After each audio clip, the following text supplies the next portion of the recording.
আপনার অনেক টাকা? হেইয়া বলতে পারেন মোটার অনেক টাহা। মুই এল্লা মানু, তাহা কার কোনো লোক নাই।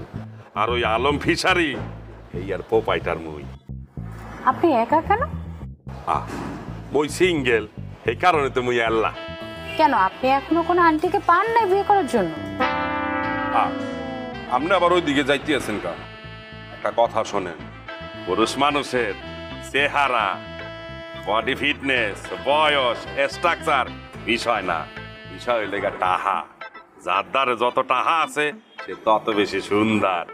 এই যে আমনে যে আপনার বয়ফ্রেন্ডের দ্বারে একটা মোবাইল ফোন চাইছেন, ইয়া কি দিতে পারছে? পারে নাই। মুই দিতে পারবো আপনাদের।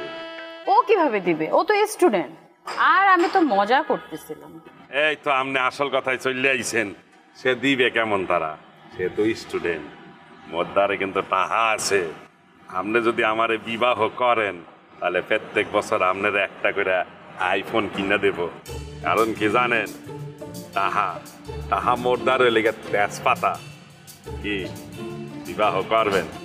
এই আপনি কোন বাসায় থাকেন বলেন তো? ওই যে স্বামী মা সামান্তা, তাদের বাসায় থাকি। বলতে পারেন তারা আমার কাজিন সিস্টার বেরাদার। আপনি যদি বলেন তাহলে তাদেরকে আমি পাঠাই দিতে পারি আপনাদের বাসায়। শুনেন আঙ্কেল, আপনি আমাকে কি মনে করতেছেন আমি জানি না, তবে আমি ওই টাইপের মেয়ে না যে একটা আইফোনের জন্য বাবা চাচা বয়সের লোকদের সাথে ঢলাঢলি করব। যত সব ফাজিল, সরেন এখান থেকে, ফাজিল যত সব।